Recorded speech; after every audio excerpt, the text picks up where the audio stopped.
चलिए देख लीजिए, माइक वर्क कर रहा है ना? नहीं, ऑन ही नहीं है क्या? नहीं कर रहे हैं?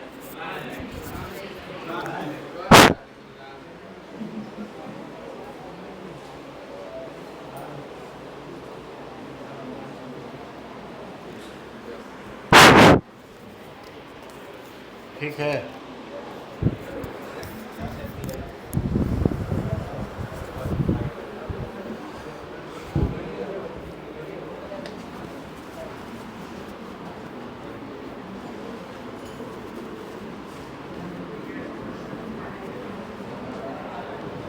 चलो अब बात नहीं, बात बंद कर लो। लिखो चैप्टर का नाम, alternating current and electrical machine.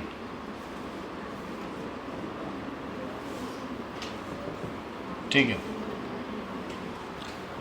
Alternating current and electrical machine.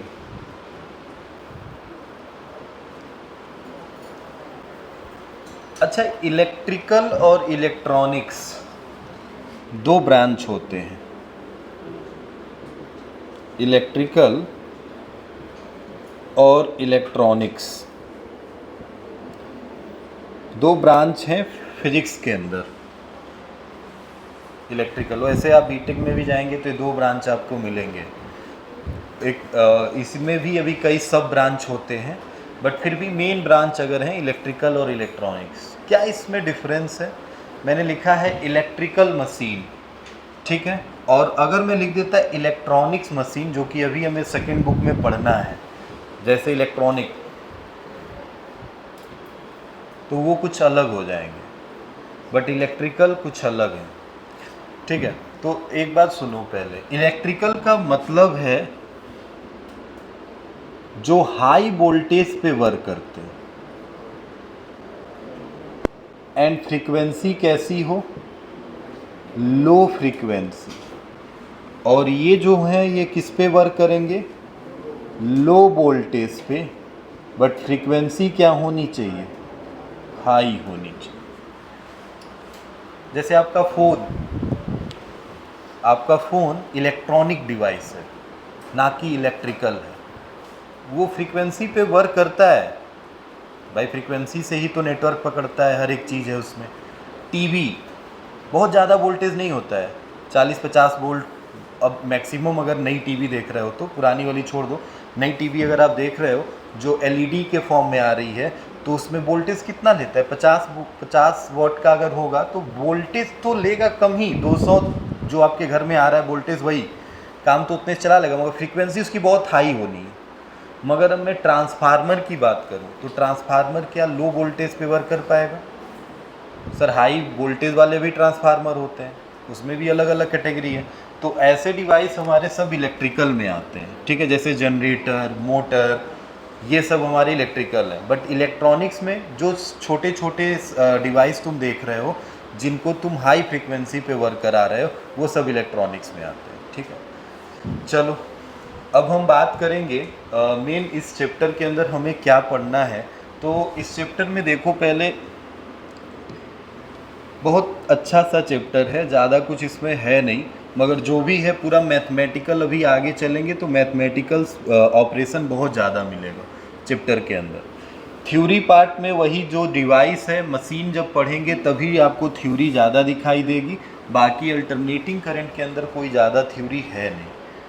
इसमें हमें करंट के बारे में ही जानना है कि अल्टरनेटिंग करंट क्या है। अभी से जितने भी पीछे वाले चैप्टर थे, उन सारे चैप्टर में हमने जो करंट पढ़ा था वो करंट क्या था? DC current. डीसी और एसी करंट में पहले तो हमें यही डिफरेंस ही जान लेना है कि ये डिफरेंस क्या है, क्योंकि हमें पहले यही बताया गया। पहले हम सब डीसी पढ़ रहे थे। जब हम डीसी पढ़ रहे थे तो हम बैटरी से या सेल से जोड़ रहे थे, सर उसका रिप्रेजेंटेशन ये था।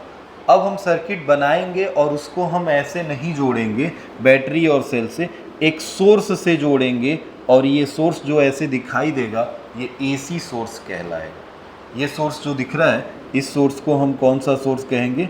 एसी सोर्स कहेंगे। जबकि ये कौन सा सोर्स था?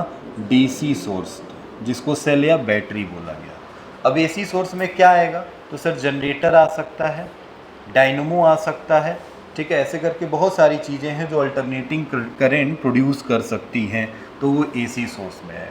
सर अब इन दोनों में डिफरेंस क्या है, तो देखिए थोड़ा ध्यान से, अगर हम बात करें डीसी करंट का, तो सर डीसी करंट नाम से ही पता चल रहा है कि वो डायरेक्ट होगा, मतलब टाइम के साथ उसके फेस में कोई चेंज नहीं होगा।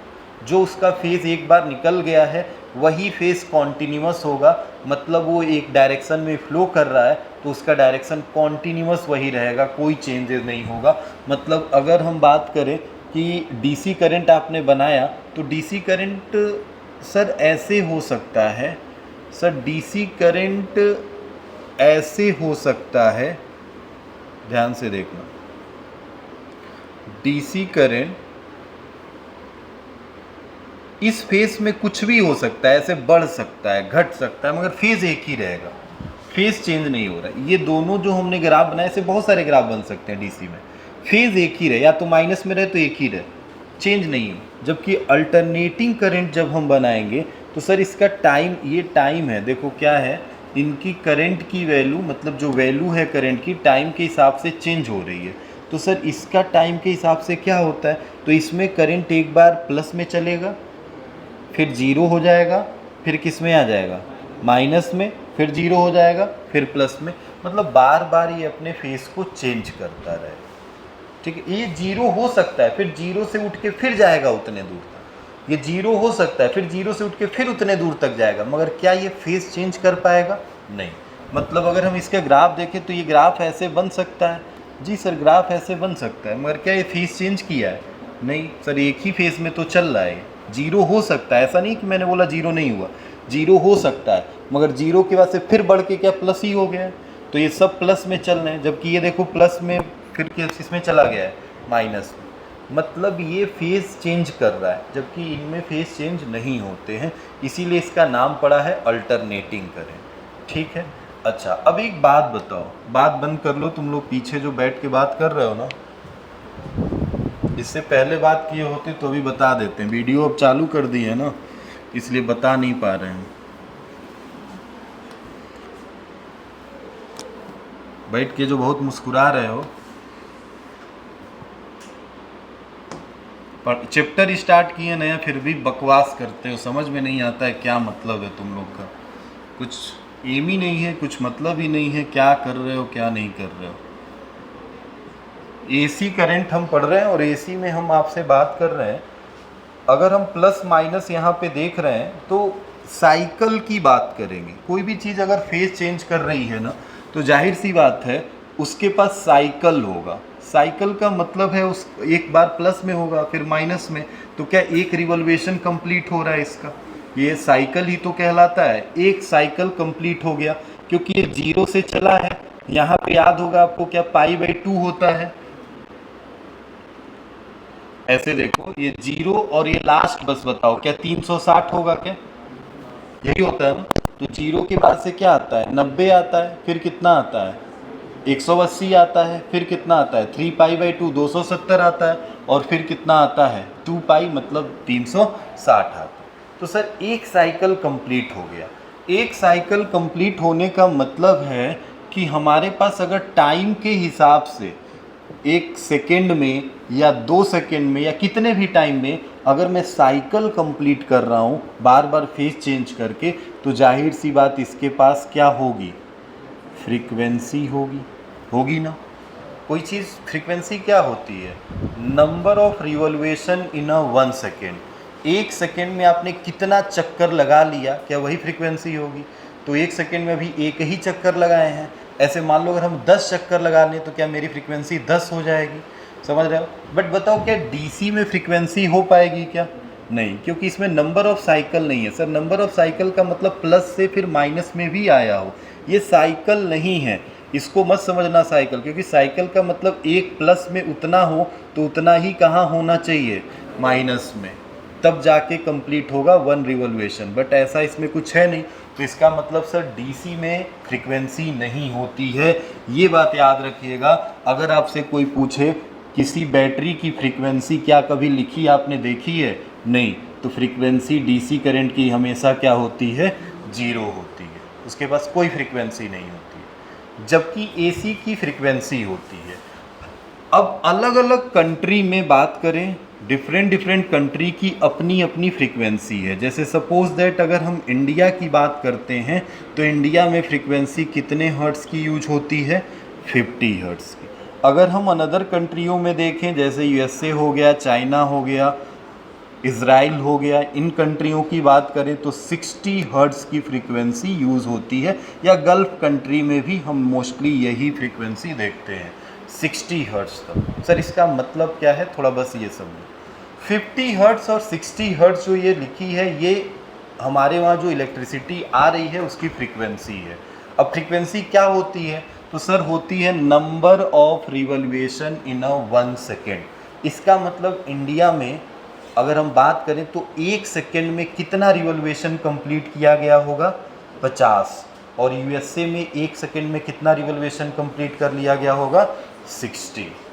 समझ गए हो? मतलब हमारे वहाँ जो इलेक्ट्रिक एप्लियंस हैं उनकी अगर बात करें तो मैंने आपको उस दिन ही बताया था, ये 50 का मतलब है, थोड़ा ध्यान से देखो, क्या ये ऐसे ऐसे चल रहा होगा? यही तो हो रहा होगा। अब ये ऐसे कितनी बार गया होगा? 50 बार। ये देखो यहाँ से यहाँ तक क्या एक हुआ? फिर यहाँ से यहाँ क्या एक हुआ? फिर यहाँ से यहाँ क्या एक हो गया? ऐसे चल रहा है। तो 1 सर 2 फिर 3 फिर कितना 4 फिर कितना 5 फिर कितना 6, ऐसे करके सो ऑन चलता जाएगा क्या? तो अब ये 6 है। अब इस 6 में तुम देखो कितनी बार जीरो हुआ है, तो स्टार्टिंग तो जीरो से ही करोगे, इसको छोड़ दो। अब बताओ क्या यहाँ से एक बार, 2 बार, मतलब एक ग्राफ में कितनी बार हो रहा है? 2 बार। फिर अगले ग्राफ में कितनी बार होगा? 2 बार।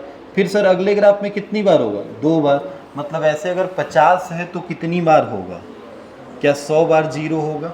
मतलब जितने हमारे इलेक्ट्रिक एप्लियंस हैं उसमें जो करंट है एक टाइम में, कितने टाइम? 1 सेकेंड में 50 साइकिल कंप्लीट करता है। इसका मतलब कितनी बार जीरो होता है? 100 टाइम्स जीरो होता है। 100 टाइम्स से बार बार फ्लक्चुएट करेगा 1 सेकेंड के अंदर। बट कहानी 1 सेकेंड की है तो इतना कम समय है, इतना कम समय है कि हमें वो फील नहीं होगा कि इसमें कोई चेंजेज ऐसे हो रहे हैं। समझ रहे हो?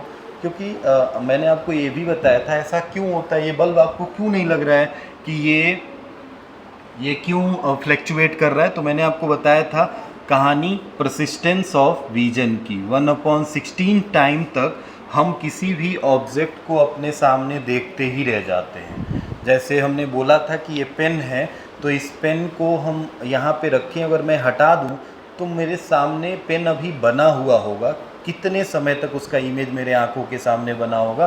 तो 1/16 सेकेंड तक हमारे आंखों के सामने इसका किसी भी ऑब्जेक्ट का इमेज बना रहता है। अब सोचो 1 सेकेंड में 50 बार, 100 बार अगर वो जल बुझ जा रहा है, तो क्या अभी जैसे वो बुझा 1 सेकेंड में 100 बार जला बुझा, जबकि 1/16 सेकेंड तक उसका इमेज हमारे आंखों के सामने ही बना है, तो क्या वो उसका इमेज हमारे आंखों से हट पाएगा? नहीं, वो इतनी जल्दी हमें दिखाई नहीं देगा कि फ्लक्चुएट कर पा रहा है। ठीक है, तो ये 1/16 सेकेंड तक किसी ऑब्जेक्ट का इमेज हमारे आंखों तक बना रहता है। इसको हम क्या कहते हैं? परसिस्टेंस ऑफ विजन, जो कि तुमने क्लास 10th में पढ़ा होगा। ठीक है, परसिस्टेंस ऑफ विजन, जिसको हम किसी भी ऑब्जेक्ट को 1/16 सेकेंड तक देखते हैं, जिसका यूज़ तुम करते हो भाई। जैसे मोस्टली टाइम में रील्स बनाते टाइम, मूवी बनती है तो उसमें देखा होगा 10 साल 2 साल लग जाते हैं मूवी बनाने में, मगर आपको पता चलता है एक बार मूवी देखते हो कि 2 साल में मूवी बनी है? नहीं। क्यों? क्योंकि वहाँ पे रील्स को कनेक्ट किया जाता है। एक रील्स दूसरे रील से ऐसे कनेक्ट किया जाएगा कि आपको लगेगा ही नहीं कि कब ट्रांसफॉर्मेशन हो गया, कब चेंजेस हुए। बीच में आपने देखा ना कि आपने टेक ऑफ मतलब टेक किया है, फिर आपने डायरेक्टर बोलता है एक्शन, तो जब वो बोलता है तो एक्शन स्टार्ट हुआ, फिर टेक लिया तो उसके बाद से बीच का रील काटा गया। बट जब वो कोरियोग्राफर जो होता है या सिनेमेटोग्राफर जो होता है, वो जब रील्स को जोड़ता है, तो जब जोड़ता है तो क्या करता है? एक ही बार सब जोड़ के पूरा नया मतलब पूरा बनाता है। तो हमें क्या समझ में आएगा कि भाई 1/16 सेकेंड तक हमारे पास अभी पहला ही इमेज मेरे आंखों के सामने है, तब तक दूसरा इमेज आ जाएगा। तो हमें क्या लगेगा, एक वीडियो प्ले हो रहा है भाई, नॉर्मली जैसे चल रहा है, हमें लगेगा ही नहीं कि बीच में कहीं कट मारा गया है। ठीक है, तो यही हमारा खेल है 1/16 टाइम तक परसिस्टेंस ऑफ विजन का। तो बस इसमें उस पर ज़्यादा नहीं जाना है, आपको ये समझना है कि 100 टाइम्स फ्लैक्चुएसन हो रहा है, जबकि यही तुम अगर अनदर कंट्रियों में जाओगे तो कितने टाइम्स फ्लैक्चुएसन देखने को मिलेगा, 120 टाइम्स।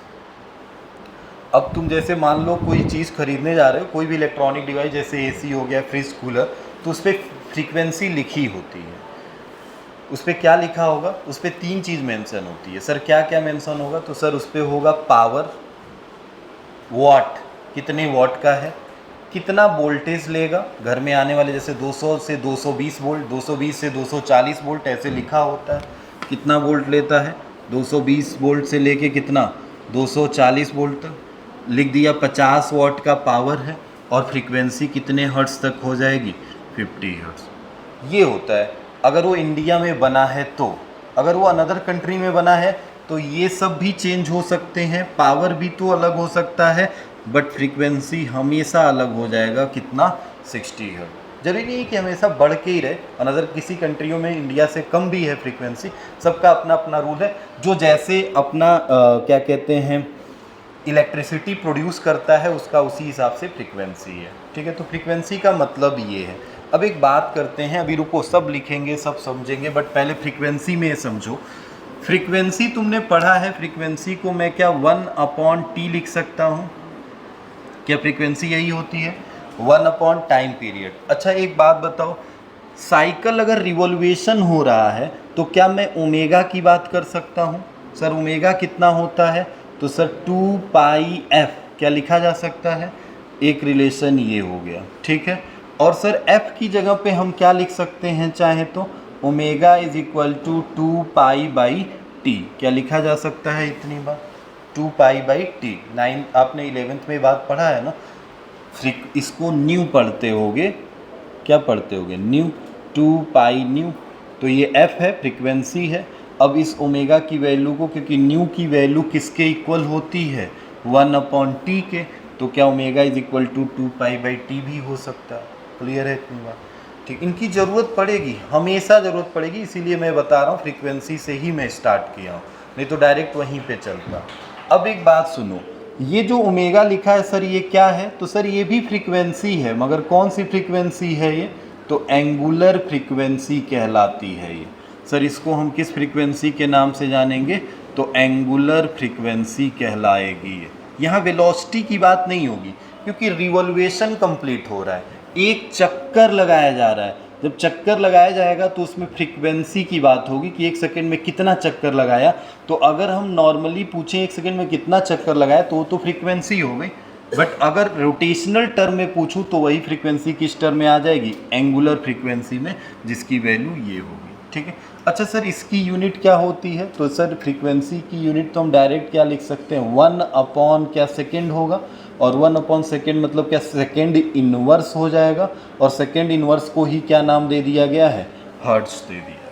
ठीक है, बट एंगुलर फ्रीक्वेंसी में आएंगे तो सर क्या हो जाएगा, सर ये होता है रेडियन पर सेकेंड, रेडियन पर क्या हो जाएगा, सेकेंड। ठीक है, ऐसा एंगुलर वेलोसिटी के टर्म में। ठीक है, ये बात याद रखिएगा। अब सुनिए, अगर हम बात करें घर में आने वाले करंट की, तो पहले तो एक चीज़ बताओ, एसी को तुमने प्रोड्यूस कर लिया है पिछले चैप्टर ईएमआई में। एसी किस चीज़ से प्रोड्यूस हुआ था, एसी को आपने किस चीज़ से प्रोड्यूस किया था, अल्टरनेटिंग करंट को आपने ईएमएफ प्रोड्यूस किया था। ईएमएफ प्रोड्यूस करने के लिए आपके पास कई मेथड थे, उसमें से एक मेथड था change the orientation of the coil. ठीक है, तो ईएमएफ प्रोड्यूस करने के लिए हमारे पास एक मेथड था change the orientation of the coil. Sir इसमें क्या हमने पढ़ा था, हमने बोला था कि एक ऐसे नॉर्थ एंड साउथ के मैग्नेट बने हुए हैं और इसमें बीच में हमारे पास क्या रखा गया है, एक कॉइल रखा गया है। अगर एक कॉइल अपना ओरिएंटेशन चेंज करता था तो एक ईएमएफ इंड्यूस होता था। सर उस ईएमएफ की वैल्यू कितनी आती थी, तो याद होगा NBA, भूल गया, क्या यही आया था क्या? अगर एक टर्न है तो n की ज़रूरत नहीं है, अगर एक टर्न है तो n की ज़रूरत नहीं है। अगर हमारे पास नंबर ऑफ टर्न है ज़्यादा तो क्या इसकी ज़रूरत पड़ेगी? तो n b a omega sine omega t, यही मिला था हमारे पास फॉर्मूला। अब इसमें थोड़ा ध्यान से देखो, मैंने बोला कि ये जो e है इसकी वैल्यू को हम केवल e लिखे हैं। यहाँ n b a ओमेगा को एक नया नाम दिया गया था e नॉट से, इनटू में क्या लिखा गया है? Sign omega t। क्या यही अल्टरनेटिंग ईएमएफ है? हाँ सर। अगर हम इसी को दोनों तरफ किससे डिवाइड कर दें? r से, तो v अपॉन r क्या i हो जाएगा क्या? अरे v is equal to I into R, तो i is equal to v भाई क्या होगा? तो क्या ये v है, ईएमएफ है, तो e अपॉन r क्या i हो गया? तो sir e naught by r क्या हो जाएगा? आई नॉट इंटू में क्या हो जाएगा? Sign omega T. क्या यहाँ से अल्टरनेटिंग करंट मिल गया? सर इसको क्यों अल्टरनेटिंग करंट बोल रहे हैं? थोड़ा ध्यान से देखो, क्या अभी ओमेगा मैंने लिखा था? हाँ सर, ओमेगा इसमें आ रहा है, और ओमेगा क्या समय के हिसाब से अलग अलग चेंज होता जाएगा क्या? हाँ सर। टाइम जैसे जैसे चेंज होगा क्या साइन की वैल्यू चेंज होती जाएगी? टाइम जैसे जैसे चेंज होगा क्या ये करंट चेंज होता जाएगा? तो सर इस करंट को क्या नाम दिया गया था? Sir instantaneous current. मतलब टाइम के हिसाब से करंट क्या रहा होगा वो इंस्टंटेनियस कहलाएगा। और सर ये आई नॉट क्या कहलाया था? तो याद होगा आपको, क्या इसको हम पीक करंट बोले थे क्या?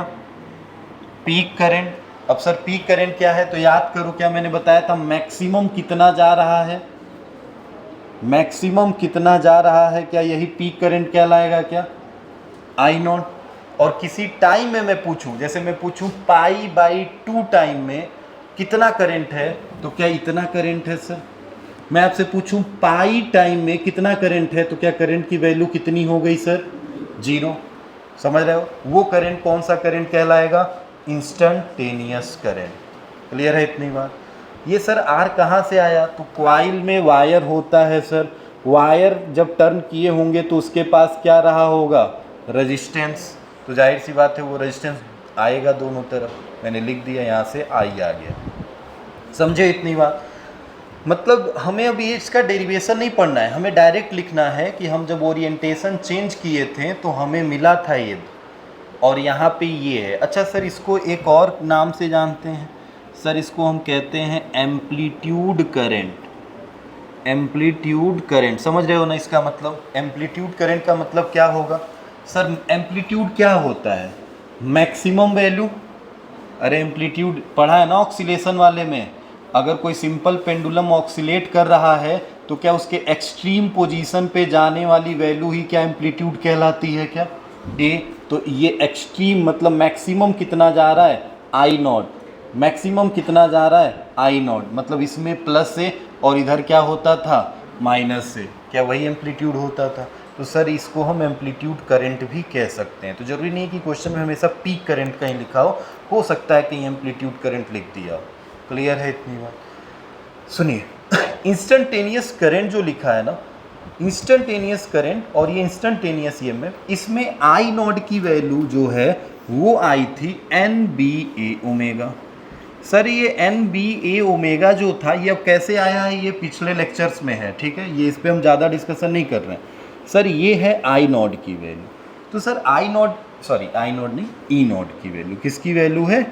ई नॉट की वैल्यू। अगर इसमें आर से डिवाइड करोगे तो इधर भी आर से डिवाइड करना पड़ेगा। तो sir E nought by R क्या हो जाएगा? आई नॉट, और ये तो यही रह जाएगा N B A omega upon R. अब थोड़ा ध्यान से देखो, आर से भी डिवाइड नहीं कर रहे हैं अगर, तो ई नॉट एम्पलीट्यूड की वैल्यू किस किस बात पे डिपेंड कर रही है? एम्पलीट्यूड ईएमएफ की वैल्यू डिपेंड कर रही है नंबर ऑफ टर्न पे। जितना मैग्नेटिक फील्ड स्ट्रांग होगा क्या उतना ऊपर तक के ग्राफ जाएगा क्या? समझ रहे हो? उतना ही ग्राफ ऊपर तक जाएगा, मतलब उसका पीक करंट क्या ऊपर तक जाएगा? Yes sir. Sir area coil की बड़ा कर देंगे तो क्या पीक करंट की वैल्यू और बढ़ जाएगी? हाँ सर बढ़ जाएगी क्योंकि एरिया पे डिपेंड कर रहा है। और ओमेगा क्या है? ओमेगा है ओरिएंटेशन चेंज करने की स्पीड, एंगुलर स्पीड या एंगुलर फ्रीक्वेंसी। तो सर फ्रीक्वेंसी मतलब रोटेशन, आप कितना रोटेशन जल्दी जल्दी करा रहे हैं, जितना जल्दी जल्दी ओरिएंटेशन चेंज करेंगे उतना ही ई नॉट ऊपर तक जाएगा। क्लियर है? तो इसी बात पे डिपेंड करता है पीक ईएमएफ की वैल्यू। और इसी तरह हम बात करें तो ये डिपेंड करेगा इन्हीं पे, बट इन्वर्सली प्रोपोर्शनल हो जाएगा किसके? आर के, कि अगर इस कॉइल का रेजिस्टेंस कम होगा तो आई नॉट की वैल्यू क्या होगी? ज़्यादा होगी। बस एक आर इसमें और आ जाएगा। क्लियर है? ये सब पिछले चैप्टर का ही है, इसमें कुछ ज़्यादा नहीं है अभी। अब हमें यहाँ से स्टार्ट करना है कि जो करंट ये आया है हमारे घर में, I is equal to I nought sine omega t, यही आया है? नहीं, अभी मैंने आपको स्टार्टिंग में बताया था कि घर में आने वाला करंट होता है आरएमएस करंट। जो हम यूज कर रहे हैं इस फैन में, वो करंट कौन सा करंट होता है? आरएमएस। क्या मैंने इसका नाम आरएमएस लिखा है? नहीं सर, इंस्टेंटेनियस करंट है। क्या इसका नाम आरएमएस है? नहीं सर, ये पीक करंट है। तो सर सबसे पहले इस इंस्टेंटेनियस करंट का हमें निकालना पड़ेगा एवरेज वैल्यू। अब सर एवरेज वैल्यू, ध्यान से सुनो मेरी बात, एकदम ध्यान से समझो। इंस्टेंटेनियस का मतलब है कि समय के साथ जो चीज़ चेंज हो रही है। तो सर ये समय के साथ चेंज हो रही है तो एक साइकिल हो सकती है, 2 हो सकती है, आधा हो सकती है, 5 हो सकती है, 6 हो सकती है। अब आप कितने समय की बात कर रहे हैं पहले ये बताइए। आप हमसे यही ना पूछेंगे, जैसे मैं बोलूँ कि इसका एवरेज वैल्यू क्या होगा, तो तुम बोलोगे कि सर ये चेंज किसके हिसाब से हो रहा है? टाइम के हिसाब से। तो टाइम के हिसाब से चेंज हो रहा है तो सर आप कितने समय तक का एवरेज पूछ रहे हैं? जैसे मैं बोलूँ कि 50 सेकेंड तक का बताओ, तो अब सर ये 50 सेकंड में कितना साइकिल हो रहा है ये पता लगाना पड़ेगा ना, तब ना एवरेज निकाल पाओगे। तो हमें मिला जुला के बात ये करनी है कि मैं आपसे पूछूंगा हाफ साइकिल के लिए एवरेज, मैं आपसे पूछूंगा फुल साइकिल के लिए एवरेज, तो वो आपको निकालना पड़ेगा कि सर अगर हाफ साइकिल की बात करें तो टाइम बताओ, ध्यान से देखो इसी में, ये टाइम क्या रहा होगा? 0। ये टाइम क्या रहा होगा? टी बाई, बोलो भाई, क्या T/4 रहा होगा? ऐसे लिखो, देखो ध्यान से, ये 0 है तो ये क्या रहा होगा? एकदम एक साइकिल कंप्लीट होने में लगा समय क्या टाइम पीरियड T कहलाता है क्या? एक साइकिल कंप्लीट होने में लगा टाइम क्या कहलाता है? Time period. तो T होगा। तो सर यहाँ 0 है, यहाँ T है, तो ये कितने पार्ट में टूटा है? ध्यान से देखो, 1 2 3 और ये क्या हो गया? 4। ये तो 0 से स्टार्ट ही है, समझ गए हो ना? तो T को 4 पार्ट में तोड़ोगे तो क्या T/4 से स्टार्ट होगा, फिर अगला कितना होगा? T/2 होगा, फिर सर 3T/4, 3T/4 की 2, अरे 1.5 होगा ना यहाँ। यहाँ देखो भाई, क्या ये 1/4 है? क्या ये आधा हो गया? यही आधा हो गया। T/4 के बाद से T/2, ये समझना पड़ेगा आपको, ध्यान से देखो। यहाँ पे क्या होगा?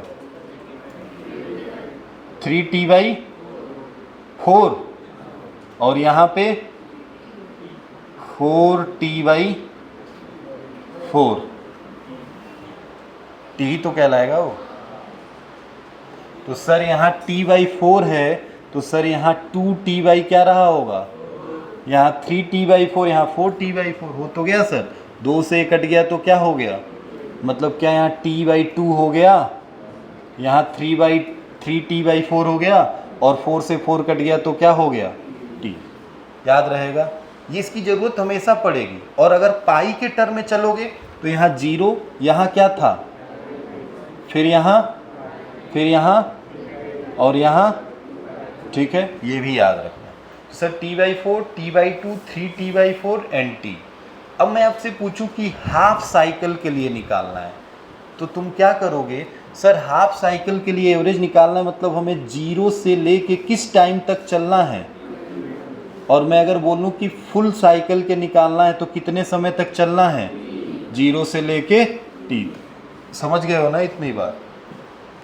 तो बस सर अभी निकाल लेंगे एवरेज। अभी फ़िलहाल में जितना पढ़े हो उसको थोड़ा सा रिकॉल कर लो, लिख लो, उसके बाद एवरेज निकाला जाएगा। चलिए लिखिए, हेडिंग डाल लीजिए अल्टरनेटिंग करंट, और बस एक एक लाइन करके शॉर्ट फॉर्म में लिखिए। अल्टरनेटिंग करंट चैप्टर का नाम है, और नीचे भी लिखिएगा AC, डैश करके आगे लिखिएगा, बोल रहा हूँ।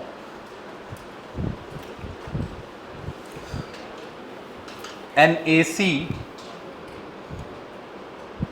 is that, in AC is that current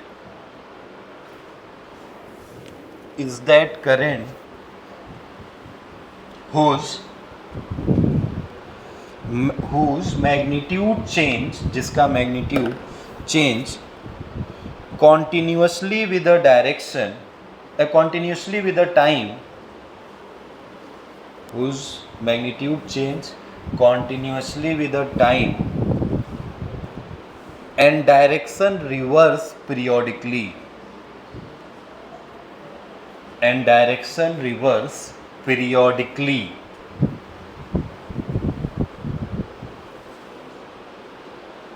ठीक है, अब उसके नीचे ये फिगर बना लें पीरियोडिकली, ये फिगर बना लेना, ये I और यहाँ पे लिख लेना T, मतलब ये टाइम के हिसाब से पीरियोडिकली चेंज हो रहा है। ठीक है, अभी ज़्यादा कुछ नहीं, बस ऐसे फिगर बना लो, समझ में आएगा। हो गया। अब इसके नीचे लिखना, इस फिगर के नीचे, वी नो दैट, हाँ जल्दी बनाओ फिगर, एकदम रचो मत। We know that when orientation of coil is changed,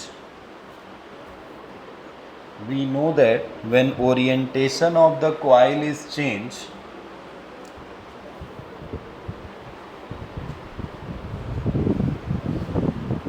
then induced EMF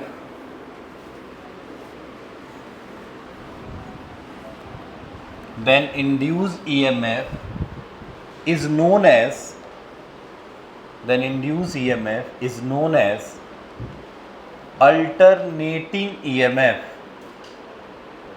alternating EMF। Okay, alternating EMF। अब उसके नीचे ही लिख लो, यहाँ से लेके यहाँ तक पूरा अल्टरनेटिंग EMF, और फिर ये पूरी वैल्यू, ये सब पढ़ चुके हो, कहाँ से आया नहीं लिखवा रहा हूँ डायरेक्ट, इसीलिए 2 लाइन में लिखवा रहा हूँ। अल्टरनेटिंग EMF, देन करके फिर ये लिख लो, then this EMF E is equal to NBA omega sine omega t, dividing both side by R, तो E by R, E naught by R ये आ जाएगा। E बाई R को I बोलेंगे, E नॉट बाई R को I naught बोलेंगे, sine omega t। I naught कहलाएगा peak current, I कहलाएगा इंस्टेंटेनियस करंट, पीक को एम्पलीट्यूड करंट भी बोलेंगे। यहाँ तक लिखते हैं।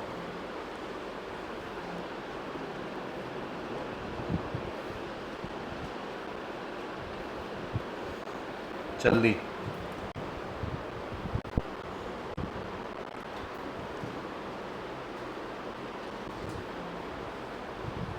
हो गया।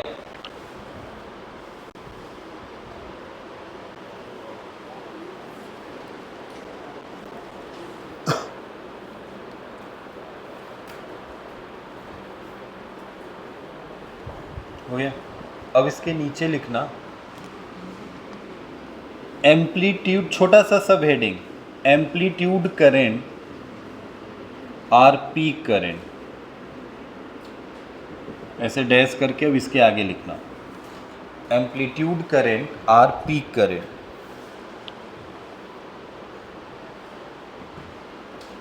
हो गया, हेडिंग है amplitude current and peak current, इसमें लिखिएगा डैश करके the maximum value attained by, the maximum value attained by alternating current,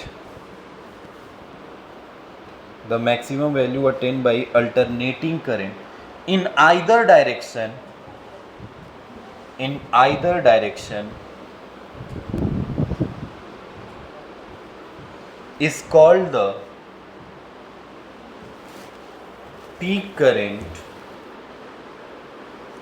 bracket में लिख लेना I नॉट, ठीक है। इंस्टेंटेनियस तो समझ रहे हो, बस लिखवाने की जरूरत नहीं। इंस्टेंटेनियस मतलब समय के साथ जो करंट चेंज हो, ठीक है। टी की वैल्यू 1 रखोगे तो कुछ अलग आएगा, टी की वैल्यू 2 रखोगे तो कुछ अलग आएगा। टाइम के साथ जो चेंज हो रहा है हमारा, वो इंस्टेंटेनियस है। अब इंस्टेंटेनियस में तुम्हें लिखवाने की जरूरत नहीं है, एम्पलीट्यूड का मतलब तुम्हें बता दिया गया। अब इसके नीचे ग्राफ बना के समझा दो कि this point and this point is called I naught, and यही आई नॉट क्या है, पीक करंट, ठीक है। मैक्सिमम वैल्यू आइदर साइड, दोनों साइड में जो मैक्सिमम वैल्यू होगी ना, वही कहलाएगी peak current. I naught and I naught, तो ये सर प्लस का आई नॉट है और ये किस में हो जाएगा, माइनस में। फेज चेंज हो रहा है तो एक प्लस में और एक माइनस में। अब एक बात बताओ, टाइम, फ्रीक्वेंसी, ये सब तो, टाइम पीरियड, फ्रीक्वेंसी, ये सब तो पता है ना, लिखवाने की ज़रूरत तो है नहीं। अभी ये जो बताए हैं टाइम पीरियड ओमेगा, 2 पाई ओमेगा, ये सब ज़रूरत नहीं है, मुझे लगता है टाइम वेस्ट नहीं करेंगे। बस 5 मिनट आपका लेंगे, डायरेक्ट चलते हैं। ये करंट अब आ गया है, अब इसी का एवरेज निकालेंगे। तो लिखो एवरेज वैल्यू, हेडिंग है इम्पोर्टेंट। अब यहाँ से स्टार्ट होता है चैप्टर, अभी तक जो भी था बेसिक था। Average value of alternating current, average value of alternating current, line खींच के डैश बना दो, मतलब अब उसके नीचे फर्स्ट लिखो। फॉर, ये भी हेडिंग है, सब हेडिंग है उसका। फॉर फुल साइकिल, 2 साइकिल के लिए निकालेंगे, एक फुल और एक हाफ। फॉर फुल साइकिल, ठीक है। अब आइए निकालते हैं, बस अब देख लो पहले तब नोट करना, ध्यान से समझना, पूरा एकदम इंटीग्रेशन, डिफरेंशिएशन सब लगेगा। सबसे पहली चीज़ हमने आपको लिखवाया है क्या, average value. Sir average value किसका निकालने जा रहे हैं, एसी करंट का। सर कितने साइकिल के लिए निकालने जा रहे हैं, तो फुल साइकिल के लिए निकालने जा रहे हैं, ठीक है। अब बताइए फुल साइकिल के लिए हम 0 से लेके कहाँ तक चलेंगे, टी तक चलेंगे, ये बात याद रखिए। सर पहले एवरेज करंट निकालने आप जा रहे हैं, क्या निकालने जा रहे हैं, एवरेज करंट। तो सर पहले करंट का फॉर्मूला, एवरेज कैसे निकाला जाता है, देखो एवरेज का मतलब होता है कोई भी, जैसे मान लो मैं नंबर दे दिया हूँ 2 4 6 5 8 9 10, ऐसे एवरेज निकालना, क्या तुम सबको जोड़ दोगे, कितने टाइम्स आया है उससे डिवाइड कर दोगे। बहुत लोग को हवा ही नहीं लग रहा है ये, अरे पढ़े हुए 9th 10th में मीन, मीडियन मोड में, ये सब एवरेज मीन निकालते थे। Mean is the average, mean he तो एवरेज होता था। तो सर एवरेज निकालने के लिए क्या सबको जोड़ देते थे, प्लस प्लस प्लस, और कितने बार आया, 1 2 3 4 5 6 7, किससे डिवाइड कर दें, क्या एवरेज मिल जाएगा, यही तो एवरेज होता था। अब सर इसमें कैसे निकालेंगे एवरेज, बस आप समझिए थोड़ा सा, उसे कॉन्टेक्ट बनाइए, इससे इस टर्म में क्या आएगा। सर हमारे पास करंट है आई नॉट साइन ओमेगा टी, मुझे इसका एवरेज निकालना है। सर ये टाइम के साथ चेंज हो रहा है, अब ध्यान से देखो, बस ऐसे समझो, मैं एकदम सिंपल से लैंग्वेज में बताऊं तो सर ये देखिए, ऐसे टाइम जैसे जैसे चेंज होगा, ये बढ़ते बढ़ते बढ़ते बढ़ते मैक्सिमम हो जाएगा प्लस का, फिर घटते घटते घटते घटते कितना हो जाएगा, 0। ये सब वैल्यू मिल रही है, ये जितने पॉइंट बन रहे हैं ना, ये सब वैल्यू मिल रही है, इन सबको जोड़ना पड़ेगा, सबको जोड़ना पड़ेगा ना। अभी देखे थे ना 2 4 5 6 सबको जोड़े हो, तो ऐसे ही इन सारे करंट को जोड़ोगे, फिर कहाँ तक जोड़ोगे, माइनस आई नॉट तक, फिर 0, इन सबको जोड़ोगे और कितने तक, 0 से लेके कहाँ तक का, टी तक का, जितने नंबर इसमें आए हैं क्या उससे डिवाइड कर दोगे, क्या एवरेज पता चल जाएगा। यही तो करना है। अब इसमें देखो एक कॉन्टिन्यूअस है, तो इसमें जोड़ने का मतलब सिंपल ऐसे नहीं जोड़ा जाएगा, इंटीग्रेशन किया जाए। जोड़ने का मतलब क्या होता है, इंटीग्रेशन, या तो समेशन लगाते हो, तो समेशन डिसकॉन्टिन्यूअस में लगता है। यहाँ पे क्या क्या लगेगा, इंटीग्रेशन, क्योंकि ये कॉन्टिन्यूअस है, साइन का ग्राफ है, ये साफ दिखाई दे रहा है, तो सर इसमें लगेगा इंटीग्रेशन, तो हमें इंटीग्रेट करना है। तो सर हम कैसे निकालेंगे, सर हमें इस आई का एवरेज अगर निकालना है ना, तो पहले तो हम फॉर्मूला लिख लेते हैं, ये हटाते हैं, इसी का एवरेज निकालना था, तो हम ऐसे लिखेंगे I average is equal to, या आई एवरेज को हम ऐसे भी लिख सकते हैं, आई के ऊपर क्या बना दें, मीन का यही साइन बार होता है, देन आई के ऊपर बार, ठीक है, ये भी एवरेज हो गया। तो सर हम लिखेंगे ऐसे, आई होता है sir total charge upon total time, बस निकल जाएगा सर एवरेज, खत्म, यही फॉर्मूला रट के बैठ जाओ। टोटल चार्ज अपॉन क्या कर देंगे, टोटल टाइम, निकालोगे ना, तो सर टोटल चार्ज निकाल के रख दीजिए, और टोटल टाइम जहाँ से जहाँ तक आप बोल रहे हो रख दीजिए। तो सर कहाँ से कहाँ तक का चार्ज निकालना है, और टाइम कहाँ से कहाँ तक का लेना है, लिमिट मिल गई है। अभी बस इसके लिए फुल साइकिल के लिए ये लिमिट है, बट फॉर्मूला तो सबके लिए यही रहेगा, हाफ साइकिल हो चाहे कोई भी साइकिल हो, बस लिमिट ही तो चेंज होगा, समझ रहे हो, मेन फॉर्मूला यही रहेगा। अच्छा सर अब इसमें हम क्या ऑपरेट करेंगे, थोड़ा ध्यान से देखिए। सर डी क्यू निकालना चाहते हैं, तो सर डी क्यू को क्या मैं आई डी टी लिख सकता हूँ क्या, समझ में आया ये बच्चा। Sir I is equal to D Q by क्या होता है, तो सर डी क्यू की वैल्यू कितनी हो जाएगी, I D T, then D Q is equal to sir हो जाएगा आई डी टी, हो जाएगा। सर आई की वैल्यू रख दीजिए थोड़ा, बताइए आई की वैल्यू अभी क्या निकाले हो, बोलो भाई, साइन ओमेगा टी इंटू में क्या है डी टी, क्या इंटीग्रेशन कर दें दोनों तरफ, सर ये इंटीग्रेशन होके क्या हो जाएगा क्यू, अरे डी क्यू यही होगा, इंटीग्रेशन 0 से t तक, तो सर 0 से t तक इसको इंटीग्रेट कर दीजिए, क्या यही डी क्यू यहाँ रख दिया जाएगा जो आएगा 0 से t तक वाला, तो सर इसकी वैल्यू कितनी आएगी, सर आई नॉट क्या है, बाहर निकाल दें, सर साइन ओमेगा टी, यही तो चेंज हो रहा है समय के साथ, तो साइन का इंटीग्रेशन क्या होता है, प्लस का माइनस, तो क्यों नहीं बोल रहे हो, minus cos omega T upon में ओमेगा, अरे भाई इसका इंटीग्रेशन आता है ना, बड़ी समस्या है। साइन 2t का डिफरेंशिएशन, पहले डिफरेंशिएशन पूछ रहा हूं मैं, और 2 कहाँ आ जाएगा, यही होगा, क्या बताया हूं मैं, डिफरेंशिएशन। अब बताओ इंटीग्रेशन, साइन 2t का इंटीग्रेशन,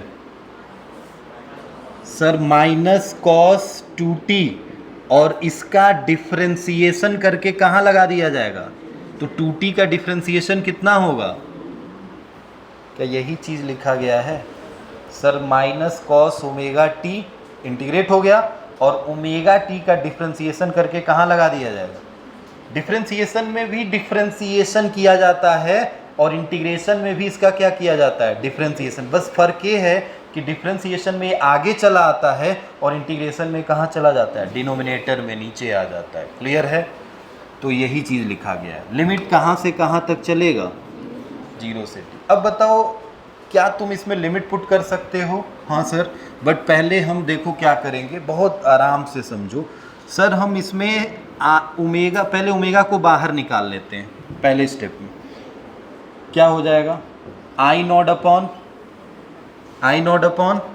माइनस को भी बाहर निकाल लो, चलो बताओ क्या बचा, 0 से लेके कहाँ तक, अब बताओ ओमेगा की वैल्यू कितनी होती है, बोलो भाई, 2 पाई बाई इंटू में 0 से लेके, सर अपर लिमिट पुट करेंगे तो t की जगह पे कैपिटल T आएगा, और लोअर लिमिट पुट करेंगे तो ये सब क्या हो जाएगा, और cos 0 क्या होता है 1, सर अपर लिमिट पुट करेंगे तो क्या आएगा, t स्क्वायर, t से t कट जाएगा, ओनली क्या बचेगा cos 2 पाई मतलब cos 360, और cos 360 भी तो 1 ही होता है। तो क्या मैं बाहर minus I not upon omega cos 2 pi minus cos 0, sir cos 2 पाई भी कितना है, cos 0 भी कितना होता है 1, 1 माइनस 1 कितना हो जाएगा, आई एवरेज कितना आया भाई, आई एवरेज 0 नहीं आया, अभी क्या मिला 0, सर डी क्यू की वैल्यू ही क्या हो गई। तो बताइए आई एवरेज की वैल्यू में जब इसको रखोगे तो 0 अपॉन कुछ भी हो आंसर कितना आएगा, क्या 0 ही आएगा। और ये तो साफ पता चल रहा था। देखो मैं फुल साइकिल का इसीलिए बताया कि हाफ साइकिल का आप निकाल के लाएंगे। आप सोचिए, आप ऐसे सोचिए कि यहाँ पे ये एक बार प्लस में है और एक बार किस में हो गया, तो क्या इसकी सारी वैल्यू इससे कट जाएगी जब जोड़ते हैं ना इसमें। अभी मैंने बताया ऐसे 2 + 3 - 2 - 3 ऐसे मैंने दे दिया, मैंने बोला इसका एवरेज निकालो। तो क्या इसको जोड़ोगे, तो सर जोड़ोगे तो +2 - 2 कट जाएगा, +3 - 3 कट जाएगा। अब नीचे कुछ भी हो आंसर कितना आएगा, समझ रहे हो। तो ऊपर +i0 चला है, नीचे -i0 चला है, तो जाहिर सी बात है रास्ता तो वही तय किया है, दिख रहा है साफ। तो क्या इसकी वैल्यू प्लस इसकी माइनस कट जाएगा, नेट कितना आ जाएगा 0। तो एवरेज क्या रहा होगा 0। ठीक है, तो पहला हो गया है। दूसरा आप निकाल के लाइएगा किस चीज़ का, हाफ साइकिल। हेडिंग डाल लीजिए, वही करके लाइएगा। ठीक है, केमिस्ट्री चलेगा अभी ना।